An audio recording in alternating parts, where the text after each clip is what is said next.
Hello friends, तो थामा आज के दिन थिएटर्स में रिलीज हो चुकी है एंड भाई इस वीडियो के अंदर हम इसके एंडिंग के बारे में बात करेंगे और इसके पोस्ट क्रेडिट सीन के बारे में भी बात करेंगे।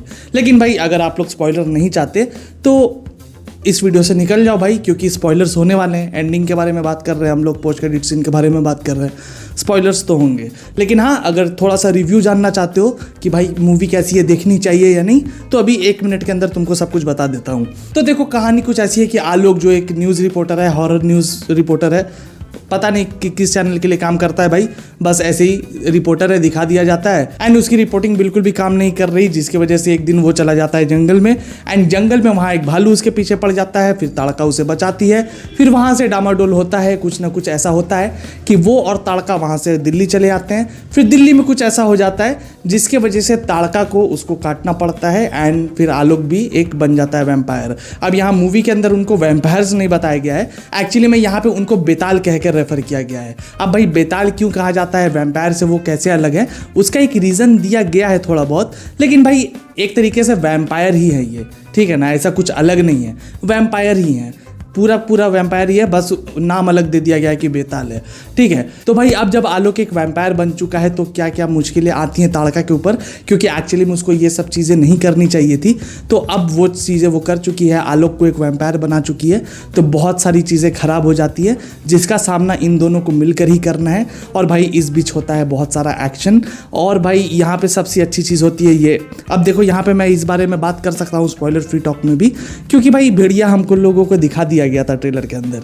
तो वो भेड़िया और आलोक के बीच में जो फाइट होगी ना भाई, मज़ा आ जाएगा, मज़ा। लिटरली अगर पूरी मूवी का बेस्ट सीन अगर कुछ होगा तो भाई लिटरली वही वाला सीन होगा, भेड़िया वर्सेस आलोक वाला जो सीन होता है भाई। और देखो यहाँ पे ये जो वेयरवुल्फ बन चुका है वो भेड़िया से वो वेयरवुल्फ बन चुका है, तो क्यों बना है उसका भी रीज़न मूवी के अंदर दिया गया है। तो आप जब मूवी देखोगे तो आपको समझ आ जाएगा कि आखिर वो इस तरीके का वेयरवुल्फ कैसे बन गया। बाकी भाई एक्टर्स के परफॉर्मेंसेस के बारे में बात करें तो भाई सब ने बहुत अच्छा काम किया है, लेकिन यहाँ पे मैं डिस्टिंक्शन मार्क्स देना चाहूँगा रश्मिका मंदाना को। भाई एक तो बहुत ही खूबसूरत लगी है ये पूरे पिक्चर में, बहुत ही, मतलब कि सिंगल लौंडे तो भाई पागल हो जाएंगे इनको देखकर। लेकिन खैर सुंदर तो वो बहुत सारी मूवीज़ में लगी हैं, लेकिन भाई इस मूवी में जो एक्टिंग की है उन्होंने, यहाँ पे सिर्फ सुंदर लगी है इसलिए मैं तारीफ़ नहीं कर रहा हूँ। यहाँ पे भाई जो परफॉर्मेंस उन्होंने दिया है, मतलब कि मैं आराम से ये कह सकता हूँ कि उन्होंने अपने लाइफ का बेस्ट एक्टिंग किया इस मूवी के अंदर, मतलब अपना करियर बेस्ट परफॉर्मेंस उन्होंने यहाँ दिया है भाई। सच में मैड डॉग वालों ने चूस लिया एकदम, मतलब एक्टिंग निकाल दी है उनके अंदर से भाई। और मैं डेफिनेटली कह सकता हूँ कि इस मूवी के बाद रश्मिका की सबसे ज़्यादा तारीफ होगी एंड अब उनके रेट्स बढ़ने वाले हैं। मतलब भाई अब उनकी जो साइनिंग अमाउंट होगी ना वो अब करोड़ों में जाएगी, मतलब अभी भी करोड़ों में होगी लेकिन अब 5-6 गुना बढ़ जाएगी भाई प्राइस, क्योंकि literally she nailed in every single frame where she was, मतलब भाई फैंटास्टिक, मज़ा आ गया। बाकी बात करें आयुष्मान खुराना की तो उन्होंने भी बहुत अच्छा वर्क किया है। हाँ, जब लास्ट में क्लाइमैक्स के टाइम पे उनकी एक्टिंग बहुत अच्छी लगी है, लेकिन कॉमिक रोल में वो कुछ खास जचे नहीं।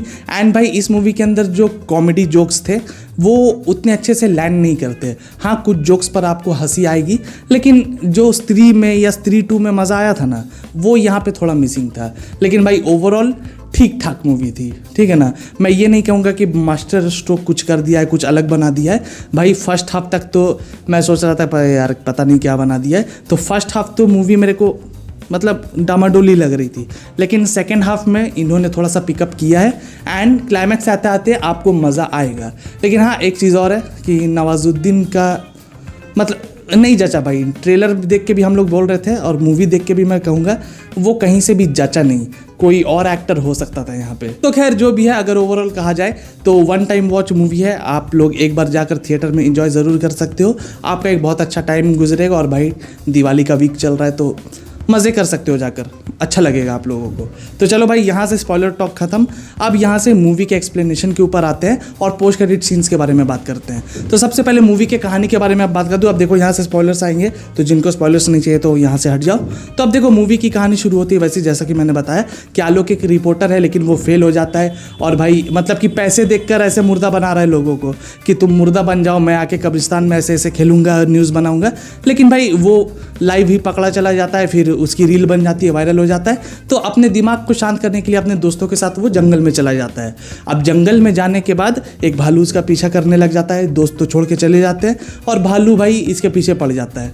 वहाँ पे भालू थोड़ा सा नकली लग रहा था, टू बी ऑनेस्ट, थोड़ा नकली लग रहा था, पता चल रहा था भाई कि CGI है, ठीक है ना। तो अब वहाँ से जब भालू उसका पीछा करता है और आयुष्मान अपनी जान बचाने की कोशिश कर रहा होता है, तभी वहाँ पे रश्मिका मंदाना यानी कि ताड़का आ जाती है एंड वो उस भालू को भगा देती है।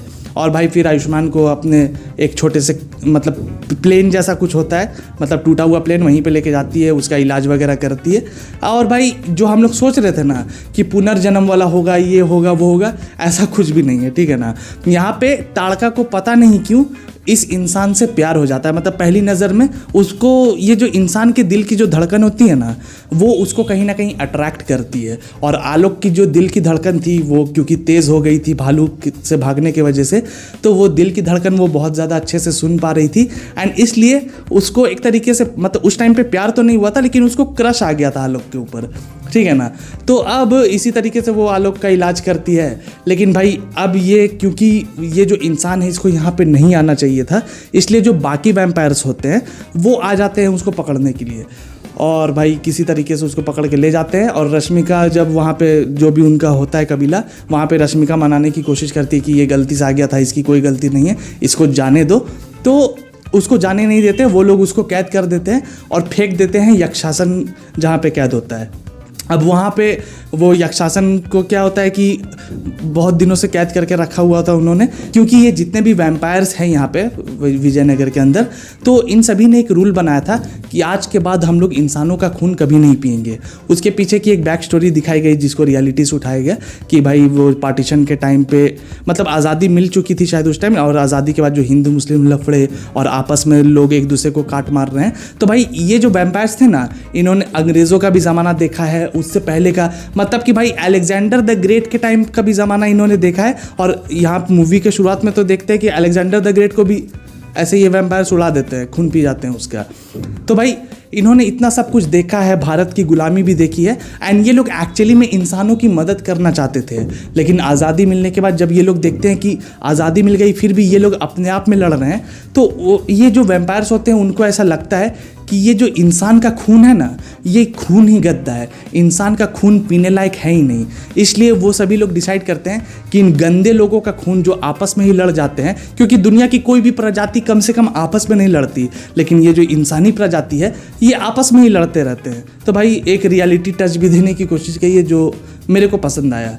तो अब यहाँ पे ये जो उन्होंने डिसाइड कर लिया कि अब हम लोगों को इंसानों का खून नहीं पीना है, तो भाई यक्षासन इसके खिलाफ था, वो इंसानों का खून पीना चाहता था क्योंकि उसको लत थी, इसलिए उसने रूल तोड़ा एंड वो एक तरीके से सबसे पावरफुल वैम्पायर उसको बताया गया है कि यक्षासन ने ही इन सभी वैम्पायर्स को जन्म दिया है, मतलब कि सभी इंसानों को काट काट कर उसने वैम्पायर बनाया है। और ये जो वैम्पायर जितने भी हैं ये एक टाइम पे इंसान थे जिनको बाद में वैम्पायर बनाया यक्षासन ने। लेकिन अब क्योंकि यक्षासन अब पागल हो चुका है, इंसानों के पीछे पड़ा हुआ है, उनका खून अभी भी पीना चाहता है, इसलिए वो लोग ऐसा जादू वादू करते हैं अपना और उसको बंद कर देते हैं कि भाई अब तू 100 साल तक यहाँ पे बंद रहेगा। लेकिन यक्षासन कहता है कि मैं यहाँ बंद तो रहूँगा लेकिन मैं उस दिन आज़ाद हो जाऊँगा जिस दिन तुम्हारे जैसा ही कोई और इंसान को वैम्पायर बनाएगा। तो भाई अब आपको पता है कि आगे क्या होने वाला है। मूवी यहाँ से कंटिन्यू होगी, ठीक है, आलोक को वो बचाएगी, फिर वो वहाँ पे वो लोग उसको कैद कर देंगे, आलोक को भी। अब वो लोग यक्षासन के साथ ही उसको बांध देते हैं और यक्षासन उसका खून पीने ही वाला होता है, लेकिन रश्मिका उसको बचा के ले जाती है। अब आलोक बोलता है कि भाई मैं तुम्हारे साथ रहना चाहता हूँ, वही पुरानी तरकीब जो हम लड़के अपनाते हैं कि भाई मैं साथ मरना तो नहीं चाहता लेकिन साथ कुछ पल जीना चाहता हूँ। अब रश्मिका तो पहले से पागल थी उसके पीछे, तो कूद पड़ती है, साथ में दिल्ली चली जाती है। तो अब भाई दिल्ली जाती है, वहाँ पे मूवी थोड़ी स्लो चलती है। वहाँ परेश रावल उसका बाप होता है, फिर माँ होती है, वहाँ पे मिलाता है जुलाता है, परेश रावल को थोड़ा उसके ऊपर शक भी होता है। तो इस तरह धीरे धीरे मूवी आगे बढ़ती है, यहाँ पे थोड़ी बोर भी करती है। लेकिन भाई फिर इंटरवल आते आते क्या होता है कि जो ताड़का को ढूंढने के लिए बाकी वैम्पायर्स भी आते हैं और वो ताड़का को लेकर जाना चाहते हैं, क्योंकि वो नहीं चाहते कि ताड़का कुछ उलट पुलट कर दे। और एक टाइम पे ताड़का को भी ऐसा लगने लगता है कि जब तक वो दिल्ली में रहेगी, आलोक के साथ रहेगी, तब तक आलोक के ऊपर भी खतरा रहेगा। इसलिए वो आलोक से दूर जाने की कोशिश करती है और वो चाहती है कि अब वो वापस चली जाए, आलोक और उसका कुछ नहीं हो सकता है। आलोक बेचारा रोता है लेकिन उसको बस में बिठा देता है। भाई बस में बिठाने की क्या ज़रूरत थी, उड़ के चली जाती।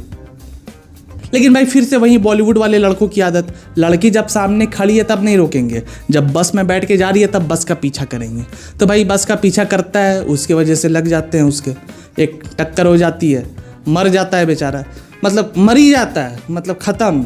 लेकिन अब क्योंकि ताड़का उससे बहुत ज़्यादा प्यार करती है तो अब उसको बचाने का, उसको ज़िंदा करने का ताड़का के पास बस एक ही ऑप्शन था कि वो उसको अपनी तरह एक बेताल बना दे, उसको काट ले, अपना खून उसके अंदर डाल दे, जिसके वजह से उसके अंदर, मतलब वो तो आलोक तो मर गया लेकिन वो फिर से ज़िंदा हो जाएगा बिना धड़कन वाला, ठीक है ना, बिना धड़कन वाला जिंदा हो जाएगा। जैसे ताड़का, किसी भी वैम्पायर का धड़कन नहीं चलता है। और यहाँ पे एक और चीज़ है, मूवी में एक जगह बताया जाता है कि असली थामा वही होगा जिसके दिल में धड़कन होगी, जो बेताल भी होगा और उसके दिल में एक धड़कन भी होगी। तो भाई ये एक जगह पे बताया जाता है मूवी के। तो भाई अब इंटरवल के बाद की कहानी ये है कि ताड़का ने उसको काट लिया है, जिसकी वजह से उसके सारे जख्म भर जाते हैं, हॉस्पिटल से खड़ा हो जाता है, जाके खून वून पीने लगता है, जो भी हॉस्पिटल का ब्लड बैंक होता है वहाँ जाकर, और भाई वैम्पायर वो धीरे धीरे बनने लग जाता है। फिर ताड़का उसको ट्रेन करने लग जाती है, वही एक ट्रेनिंग मोन्टाज दिखाया जाता है हमें, जहाँ पे ताड़का उसको ट्रेन करती है कि किस तरीके से तुमको मतलब वैम्पायर बनना है और किस तरीके से जंप लगाना है, किस तरीके से दुनिया के अब तुम रखवाले बन चुके हो।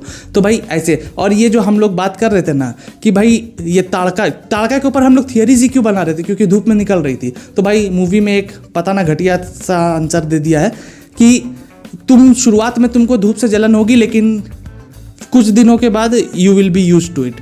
तो हाँ, अगर तुम अभी नए नए वैम्पायर बने हो तो धूप से थोड़ी बहुत जलन होगी, लेकिन हफ्ते 10 दिन बाद इट विल बी ओके। तो ऐसा दिया गया है एक, तो I don't know it was good और नॉट, बट ऐसा दिया गया है। लेकिन भाई फिर यहाँ से मूवी थोड़ी सी पेस पकड़ती है, जहाँ पे जन्ना का कैरेक्टर आता है, वहाँ पे उसका कैमियो होता है और वो गुरुजी से मतलब कि अपने कटप्पा जी के पास जाता है और उनको कहता है कि मेरा जो दोस्त है, जो भेड़िया है, वो जब से सरकटे से लड़ा है उसने, तब से भाई वो फिर दोबारा भेड़िया बन ही नहीं पा रहा। एक्चुअली में हमें स्त्री 2 का एक सीक्वेंस दिखाया जाता है जहाँ पे वो सरकटा उस पर हमला करता है और फिर वो भेड़िया से इंसान बन जाता है।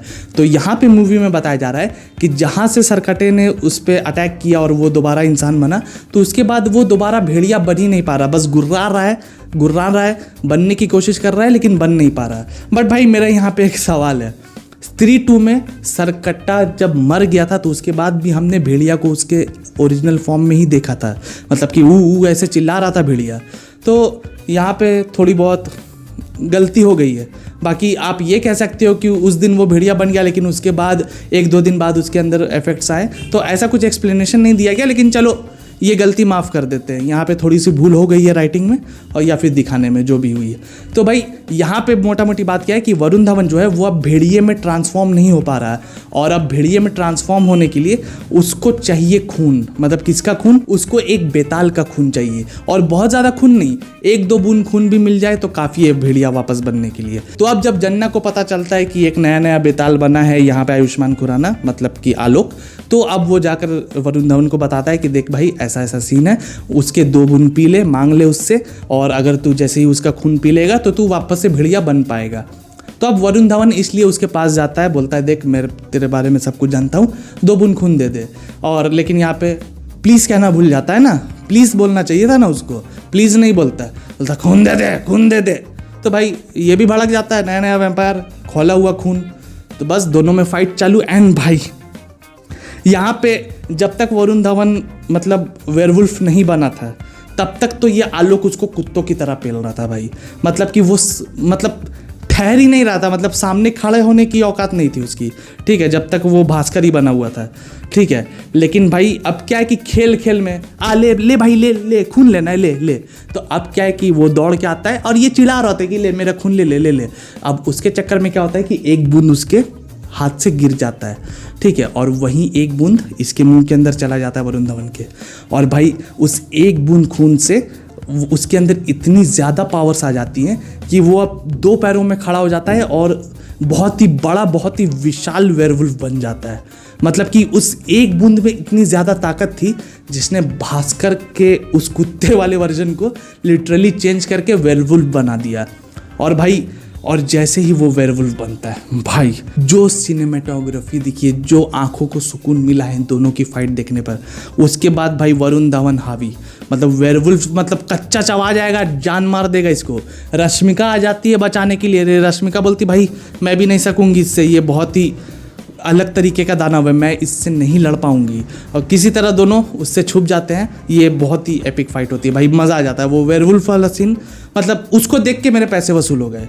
बाकी पिक्चर मेरे को कैसी भी लगी हो, उसको देखकर मेरे पैसे वसूल हो गए। तुम भी जाके थिएटर में एक्सपीरियंस करना, मज़ा आ जाएगा तुमको। तो अब देखो आगे की बात यह है कि क्योंकि अब भेड़िया भी आ गया है कहानी के अंदर, तो ये जो वैम्पायर्स होते हैं वो और भी ज़्यादा परेशान हो जाते हैं कि अब भेड़िया आ गया है, भेड़िया बहुत ही ताकतवर है, वो अब एक बार तुम्हारे खून को पी चुका है, एक बूंद ले चुका है, तो अब उसको नशा चढ़ गया है, अब वो पूरा खून पिएगा। और अगर एक भेड़िए ने एक वैम्पायर का पूरा खून पी लिया, मतलब भाई मेरे को लगता है अगर गिलास भर भी पी लिया, भाई लिटरली गॉड है, सबको उठा के फेंक देगा, इतना ताकतवर, एक बूंद में इतना ताकतवर दिखाया गया है उसको। तो भाई समझ लो कि अगर आधा लीटर 1 लीटर अगर पिला दिया जाए वैम्पायर का खून, तो क्या होगा भेड़िए का।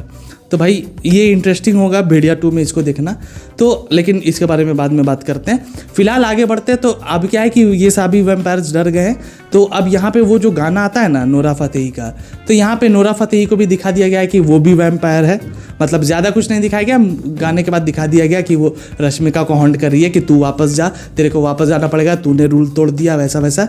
मेरे को लगता है बस एवं ही उन्होंने दिखा दिया, क्योंकि उनको कोई आइटम गर्ल नहीं मिल रही थी। अब पुरानी आइटम गर्ल को लाना है तो कुछ कनेक्शन दिखाना है, तो बस उन्होंने कनेक्शन एस्टैब्लिश कर दिया यहाँ पे, और कुछ ऐसा नहीं थे। मेरे को नहीं लगता कि कुछ प्लानिंग होगी खास, बस उनको आइटम गर्ल नहीं मिल रही थी कोई और, तो भाई पुरानी वाली को लाओ, कुछ कनेक्शन बिठा देंगे, वैम्पायर बना देंगे, तो बना दिया उसको, और ऐसा कुछ दिखाया भी नहीं गया उसके बारे में। तो अब आखिर में होता यह है कि वो सभी लोग रश्मिका को लेकर वापस चले जाते हैं, उसको कैद करने वाले हैं सब लोग, यक्षासन छूटने वाला है, और यक्षासन की जगह अब वो 100 साल के लिए अंदर जाएगी। लेकिन आलोक जो उससे बहुत ज़्यादा प्यार करता है, वो पीछा करता है, जाता है, और वहाँ पर वो यक्षासन से लड़ने का ट्राई करता है। लेकिन भाई वहाँ पर फिर यक्षासन थोड़ा सा ऐसा पावरफुल उसको दिखाया गया ना, तो इससे पहले तो भाई मतलब कॉमेडी भी बेकार, लुक भी बेकार, सब बेकार लग रहा था। मतलब विलेन तो फील ही नहीं हो रहा था मूवी के अंदर। और सच्ची में भाई मतलब जब तक इंटरवल नहीं, जब तक क्लाइमैक्स नहीं आता ना, लगता ही नहीं है कि मतलब मूवी के अंदर कोई विलेन है। क्लाइमैक्स के अंदर ऐसे फिर उसके पावर्स को हम लोगों को दिखाया जाता है कि एक्चुअली में यक्षासन कितना ज़्यादा पावरफुल है। तो भाई वहाँ पे यक्षासन से उसकी फाइट होती है, और यक्षासन आराम से उसको हरा देता है और जान से मार भी देता है। मतलब भाई अब वैम्पायर बन के भी मर गया ये। लेकिन उसके बाद वो जो देवी माँ की मूर्ति होती है ना, तो ऐसे क्या होता है कि चिल्लाती है बहुत ज़ोर से रश्मिका मंदाना कि नो, ऐसे नहीं मर सकते तुम। तो वो इतनी ज़ोर से चिल्लाती है कि वो उसकी गुर्राहट की आवाज़ जाती है वो देवी माँ के मूर्ति के पास, और उन देवी माँ की मूर्ति से एक एनर्जी बाहर निकलती है जो कि जाती है उसके पास, आयुष्मान खुराना के पास। एंड जब वो उसके पास जाती है तो उसके अंदर वो दिल की धड़कन उसकी चलने लग जाती है। तो मतलब कि भाई जो मूवी के अंदर बीच में बताया गया था कि जिसकी दिल की धड़कन चलेगी और जो बेताल होगा वहीं अगला थामा बनेगा। तो मतलब कि ये जो देवी माँ थी उसने चूज़ किया है आयुष्मान खुराना को, आलोक को, अगला थामा बनने के लिए। तो भाई बस अब जब देवी माँ का आशीर्वाद मिल गया है तो पटक पटक के मारता है उसको यक्षासन को, और वापस से उसको कैद कर देता है। एंड फिर अब वो नया थामा बन चुका है, और यहीं से ये मूवी ख़त्म हो जाती है। लेकिन भाई मूवी तो ठीक यहाँ पे ख़त्म हो गई, लेकिन इसका मिड क्रेडिट सीन और इसका पोस्ट क्रेडिट सीन बहुत ही बवाल है। और भाई एक्चुअली में इसकी एक लीक भी आई थी जो मैंने इस वाले वीडियो में आप लोगों को बताया भी था। तो जो मैंने लीक बताई थी वही यहाँ पे दिखाया गया है। मिड क्रेडिट सीन में क्या होता है कि यक्षासन देखो फिर से कैद हो गया है, एंड वहाँ पे अक्षय कुमार जो कि अब सरकटा बन गया है। मतलब कि भाई देखो स्त्री 2 के पोस्ट क्रेडिट सीन में हमने क्या देखा था कि अक्षय कुमार वो मटके से पी लेता है कुछ, जिसके वजह से उसके अंदर सरकटा के पावर्स आ जाते हैं। तो यहाँ पे मिड क्रेडिट सीन के अंदर हमें दिखाया गया है कि अक्षय कुमार लिटरली एक सरकटा बन चुका है, मतलब बहुत ही बड़ा बन जाता है, उसके हाथ में सरकटे का सर होता है। मतलब अक्षय कुमार ही है, लेकिन उसको ऐसे CGI से बहुत बड़ा और थोड़ा ऐसे मैजेस्टिक टाइप में दिखाया गया है। तो भाई वो अक्षय कुमार आया है उसको रिक्रूट करने के लिए, क्योंकि एक तरीके से वो जानता है कि यक्षासन कितना ज़्यादा पावरफुल है, तो वो उसको रिक्रूट करने के लिए आया है, जो मैंने उस लीक वाले वीडियो में भी आप लोगों को बताया था कि ऐसा होने वाला है। तो भाई यही चीज़ होगी। तो यहाँ से ये मिड क्रेडिट सीन खत्म हो जाता है। फिर बात करें पोस्ट क्रेडिट सीन की, तो पोस्ट क्रेडिट सीन में जब इन लोगों को पता चलता है, मतलब कि आलोक को और बाकी लोगों को पता चलता है कि यक्षासन भाग गया है और उसे कोई और लेके गया है, तो भाई वो लोग समझ जाते हैं कि यक्षासन बहुत ज़्यादा पावरफुल है, और अब जब क्योंकि वो भाग गया है तो वो अब अपनी आर्मी बनाएगा, तो उसको रोकने के लिए हमें बहुत ज़्यादा पावर चाहिए। और एक जो वहाँ का सरदार टाइप का जो इंसान होता है जो पहले संभाल रहा था, वो आलोक को बताता है कि उसको रोकने के लिए हमें और भी ज़्यादा पावर चाहिए, आप अपने करंट पावर से उसे नहीं रोक सकते। तो वो कहता है कि मुझे और पावर लेने के लिए क्या करना होगा, तो जिससे वो उनको कहता है कि आपको खून चाहिए। पता है किसका खून? गैस करो। वेयरवुल्फ का खून भाई, भेड़िया का खून। और भाई सही भी है ना, जब भेड़िया उसका एक बार एक बूंद खून पी चुका है तो ये भी एक बार पिएगा, ये भी एक बार भागेगा उसके पीछे कि तू भी मेरे को 2 बूंद खून दे दे। और भाई मूवी के आज में मतलब कि पोस्ट क्रेडिट सीन के लास्ट में हम देखते हैं कि वो जो विजयनगर नगरी होती है वैम्पायर्स की, वहाँ तक भेड़िया पहुँच भी चुका है क्योंकि अब उसको खून की प्यास लग गई है एंड वो वैम्पायर के खून के लिए पागल हो गया है। तो उनको ढूंढते ढूंढते सूंघते सूंघते वो वहाँ पर पहुँच भी गया है। तो अंत में यही होता है कि भेड़िया वहाँ पहुँच जाता है। तो एक्चुअली में अब जो भेड़िया 2 आएगी, अब पता नहीं कब आएगी, शक्तिशालिनी से पहले आएगी या बाद में आएगी वो तो बाद में देखा जाएगा। लेकिन जब भी भेड़िया 2 आएगी तो भाई यहाँ पे भेड़िया वर्सेस थामा ही होने वाला है। और आई एम गुड फॉर, मतलब कि भाई जब उस 5-10 मिनट के सीन में मेरे को इतना मज़ा आ गया तो पूरी मूवी जहाँ पे वैम्पायर वर्सेस भेड़िया देखने को मिलेगा, I am on for it. तो भाई बस यही थी इस मूवी की story, ending and post credit scene. आपको ये स्टोरी कैसी लगी, आपको इसके पोस्ट क्रेडिट सीन्स कैसे लगे, ये मुझे कमेंट्स में ज़रूर बताना। बाकी अगर ये वीडियो पसंद आई हो तो जाने से पहले वीडियो को लाइक और चैनल को सब्सक्राइब भी ज़रूर कर देना। तो चलो अब मिलते हैं अगली वीडियो में, तब तक के लिए गुड बाय, टेक केयर।